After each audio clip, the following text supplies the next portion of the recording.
My name is Anat Baniel. You will be seeing a demonstration of the Anat Baniel Method of Feldenkrais for children. It is a compilation of portions of 7 lessons I've given Isabel out of a total of 30 lessons. Isabel was 15 months old when she came to us first. Her diagnosis is periventricular leukomalacia and mild cerebral palsy. We've worked with her over a period of 4 months.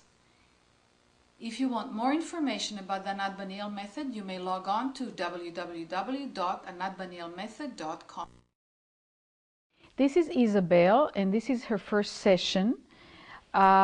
She was diagnosed with periventricular leukomalacia. She was also, as a result, diagnosed with mild CP. She's an adopted child. She was premature. They don't know how many months. These are her adoptive mothers.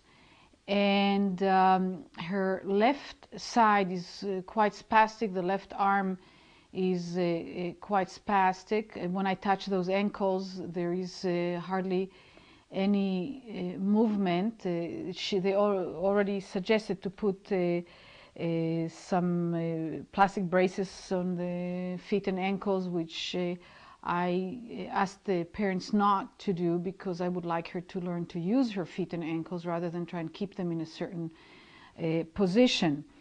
She's been diagnosed by a developmental evaluator as being between 6 to 8 months behind her development. She does not roll over to her belly. She does not sit up. She does not crawl, but she makes some sounds. And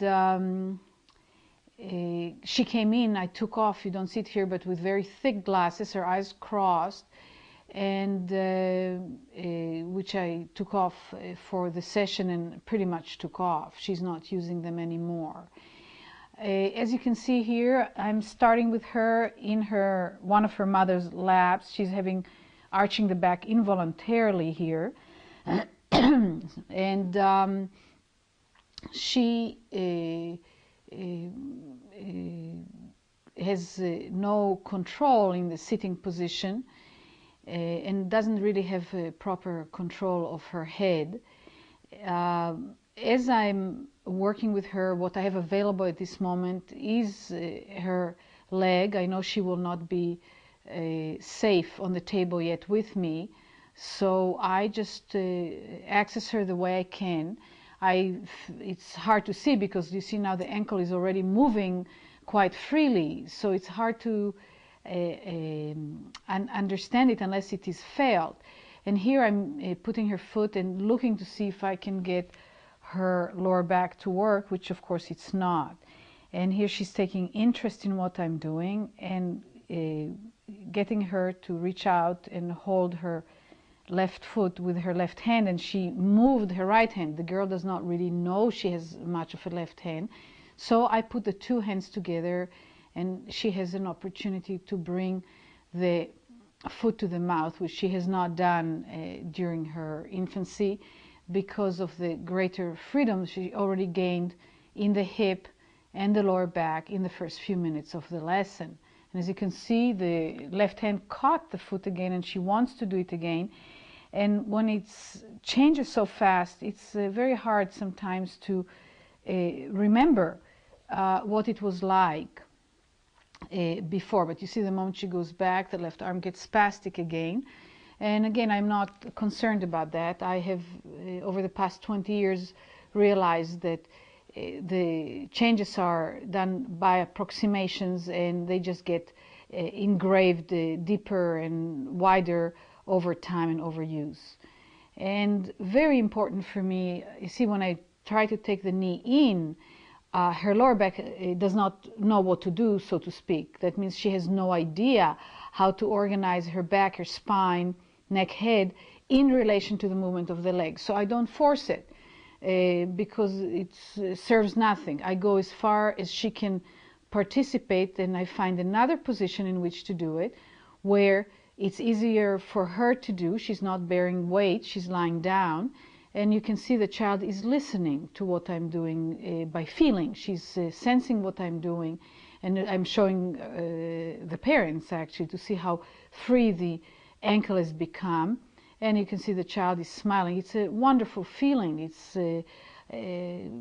hard for me to really know how it feels to move from incredible rigidity to so much mobility, but I think we can equate it to ourselves. When we're stiff and then we do something, all of a sudden we gain mobility, just amplify it a lot. And it's not just the flexibility itself, but it's really the organization that underlines the changes. I believe that what first we get is a higher quality organization, and as a result, the spasticity is reduced and not vice versa. And the way to bring about changes in the organization, one of the means, is to create a sufficient amount of variability in movement around the theme that is worked on. And the theme, the movement theme, the function theme, is dictated by the child. Depends what the child can do at the time. So for her, I'm not going to try and sit her up, I'm not going to try and make her crawl, or any of those things, because she just cannot do it. It's, I believe, a waste of time and an upsetting thing for a child. But just like with a healthy child, she can learn to start using her back and her pelvis and her leg and arms in a more complex way, just in the lying, or right now she's reclining on in her mother's lap. All children learn to move initially in a lying position where they do not have the full impact of the gravitational field in terms of needing to maintain balance and combine stability with mobility. And you see here, as I move her pelvis, her lower back is starting to move a little bit. Her back felt initially like a block. Here, it's the second lesson. I'm doing it in the context of a training program. I didn't want to stop. Actually, it's the third lesson. I did not want to stop the process, so that's the third lesson in a row. The mother informed me that Isabel rolled after the first lesson over to her belly for the first time in her life, but was unable to roll back to the back. After the second lesson, she learned how to roll to the belly and back to the back, and also started propelling herself with her left arm on the belly forward. She's also responding to counting and makes sounds as if counting back, and she's happy all the time. That's the mother's report. So here again, the child is first of all already willing to be on the table and have me work with her. She gets very hungry within minutes of the lesson. I found that with the young infants and babies, they get very, very hungry during the lesson. So I let the parents feed them, or if they nurse, they can nurse, but they don't have to struggle with being hungry. Probably the hunger is the result of the incredible work that their minds and brains are doing, reorganizing themselves. Here you can see when I roll her over, first her left arm is not responding. The right arm does. She's going to, if I took her a little further, it would go, but the left arm is behind. So there is no relationship at this moment between her left arm and the rest of her body. And now she starts taking the left arm. Again, the changes are very fast. She's starting to take the head and the left arm. So this is an indirect way to bring the arm into functioning, and at the same time, of course, help her organize herself in a way that will promote crawling and rolling herself eventually to sitting up and so on. Here I'm pulling on the knees, and you can see it lifts the lower back. Her chest and spine are still quite incredibly spastic, but you see she's cracking up. You can't hear it here, but she's absolutely loving it. She's laughing. She's becoming aware of herself and experiences her own body in a way that she hasn't. You see, when I hop her like this, she's unable to arch the back yet. So that will still have to happen, but she's able to press on the feet and push back if she presses against my chest. So whichever way I can get her to feel it first, I will do. It doesn't have to be the way that it will end up being later. And again, she likes it and she gets an outcome, so she's very likely to learn and integrate it into her use of herself. And as you saw a second ago, when she stops, I give her time, because it's up to her to, I'm actually thrilled that she takes the time to feel and think and anticipate the next move. Now you see she wants to do it again. She's trying to do that again. And here again you see within 3 lessons the relationship with the child is very warm and sweet. It's not imposing. But children, they're like, when they're so young, they don't have too much intellect and socialization. So if they feel safe and if what I do with them makes them feel better and happier, then they like me. And they show it in very sweet, intimate ways. You see, she's moving her left arm. She moved it to my mouth. It looked so natural that I even forgot to comment on it. And here I'm just trying to have her feel, since she can eat so well and chew so well, I know that she could utilize her mouth and lips and tongue also to vocalize. Here she's putting her hand against my mouth and I'm blowing into her hand, and at the same time doing some work around the shoulder and the spine and the neck to connect it. And now back, you see the left arm is going with, even as good if not better than the right one. That means, and since I'm not the one doing it, it's obviously that her system reorganized itself, and here in this position I'm having her learn to turn the head to the right, which she is not doing as readily. So that doesn't matter. This is the 4th lesson, the following week, and the mother is reporting Isabel is continuing to be very happy, initiating more and more, doing with her left hand. You can see here she's using her left hand. She's using the 2 hands, the left and the right, to play with a piece of jewelry around the mother's neck.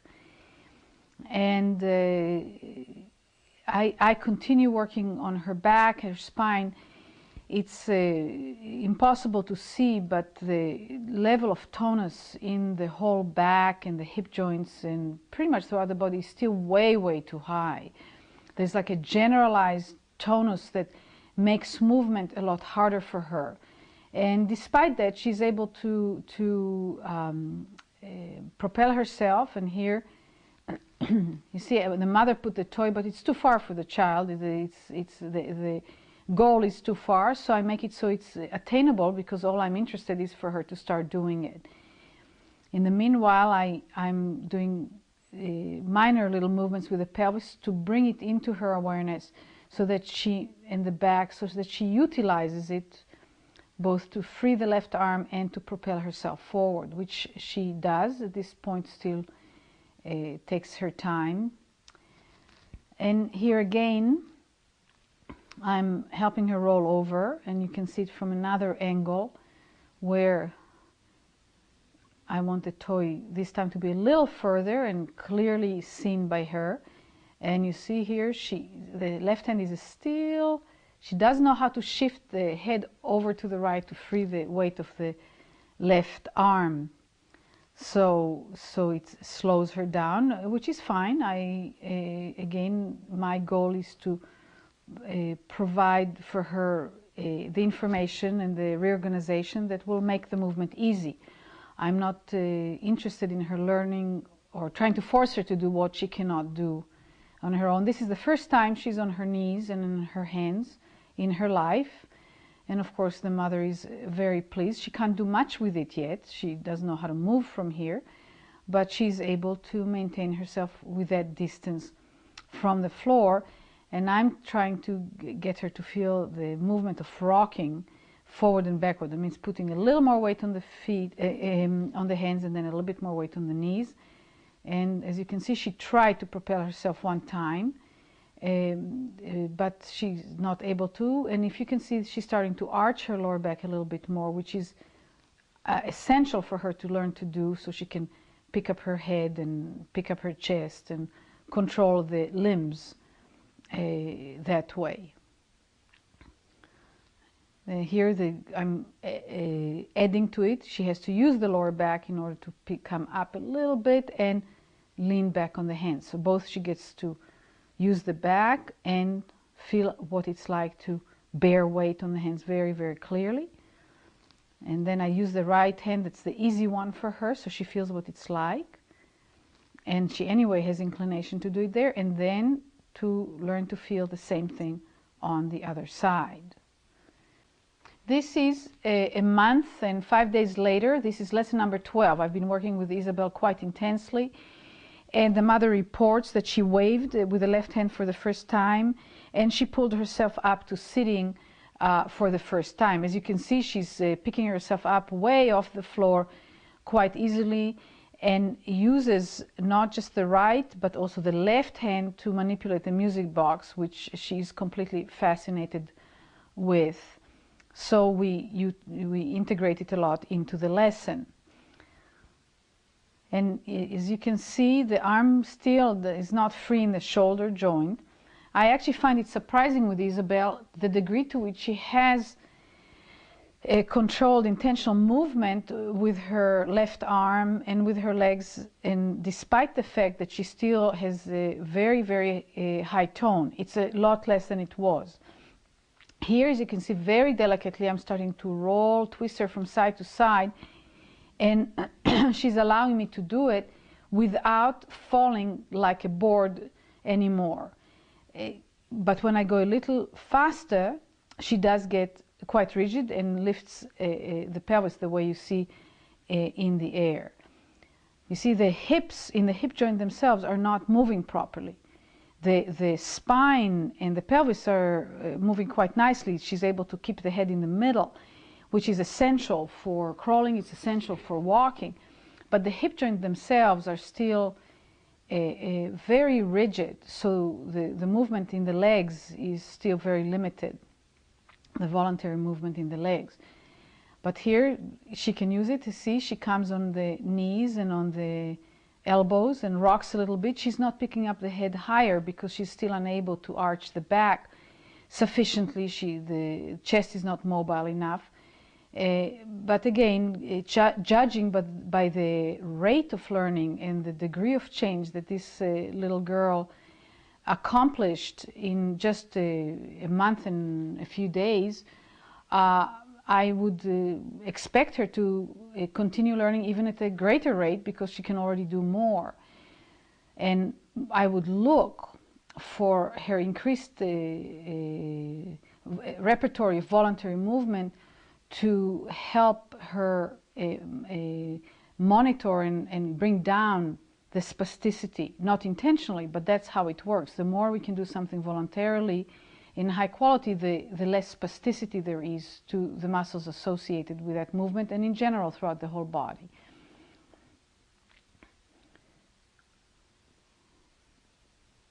She's obviously interested in the toy, but she definitely feels what I'm doing, and just like the other children, she lets me. She allows me to do it. If at any time I would do something she doesn't want, or if it hurts her, she will let me know very clearly through crying. It happens very rarely. I do my best to keep the child comfortable. Look how the left hand is opening and looking to find the table. That's it. So when I lift now the left hand off, she is looking to find the table. Oh. This is the 20th lesson after a month and 10 days. And here Isabel is hungry again. It's again in a training session. So my students get to see some of the work. This is the 27th lesson a couple weeks later. And as you can see, she can sit, and I'm working here to have her lower back participate more fully in the sitting position. But probably the most interesting part is to see how she's playing with this key and very heavy keychain, metal keychain, and how she now transfers objects from the left hand to the right hand and is able to hold it in her hand. Are you knocking back? And rattle it, and she now brings the left arm across herself over to the right too. Being on all fours is pretty easy. She's a very adept crawler on her belly. As you can see, she frees her left elbow very readily and very easily, and she cannot crawl on all fours yet, but she can come onto all fours. She's obviously interested in this little toy, so she's after it, and she moves quite rapidly. And whenever the left arm gets stuck a little bit, she'll just free it herself. She knows how to do it by now. Here I helped her a little bit. You see, she's able to lift the back enough and bring the left arm up to get hold of an object. And very, very determined little girl. I mean, it's remarkable. Her intentionality is very, very clear, which comes very useful to her in this process. So difficulties don't seem to deter her, even though I don't take her through difficulty. I always look to create for her an easy path. So it's pleasurable. Now here again, while I'm working on her, you'll have the opportunity to see how she brings her left arm over to the right, and she alternates between one hand and the other, holding the object. When she does rapid movements with the right arm, her left arm still gets spastic. There's still an overflow in the brain, but when she wants to use it, she's able to do it with no trouble. And I'm explaining some of that to the mother. And look at the delicacy in which she picked up the object with the left arm. Okay. This is the 29th lesson. It's 2 days later. And here the mother told me that she was seen by a developmental person, and that she has jumped in those few months, roughly 3 months, she has jumped forward between 6 to 9 months developmentally. Language-wise, she's at age, and movement, she has caught up enormously. Now they feel that she's lagging behind rather than 8 months, just a relatively small amount of time. And intellectually, she's at age. Her speech, I haven't mentioned it and we can't hear it here, but she's, you see, she's set herself up here, and look at how she regulates the movement. She knows what she's doing. She knows where to bring the head in space. And when I pull on the legs, you can see that still there is here she wants to sit up again, and I'm giving her slight help and working with her to feel how to organize the legs, the hips, to be able to move from a sitting position into a crawling position and back. She still is not aware that she could do that, but she's getting definitely much closer, and she bears the weight beautifully. The head is higher up than before. This is the following lesson. And here you can see I'm not pushing up her knees, I'm just holding her legs. Here I helped her bend the knee, but she's now herself using her knees, and look how beautifully she can lift and delicately the left arm. Now that once she sees the object close enough, she doesn't want to move anymore, she just wants to reach it. But when she's further away, she moves very beautifully. The mother says that now when she leaves her on the floor in the house, she used to find her more or less in the same area, and now when she leaves her, she moves tremendous distances, so of course they have to watch after her more closely, which they're very happy about. She's a talker.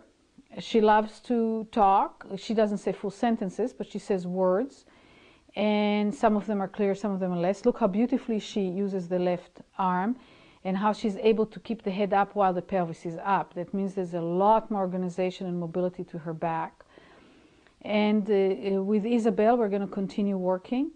And at this rate, it'll be interesting to see how soon she will be moving and acting, so people will not realize that there's anything different about her. Than look how high the head is coming up, which was not possible for her earlier on. The back is both stronger and also organized to carry the head a lot better, which means that she's getting closer to being able to be upright.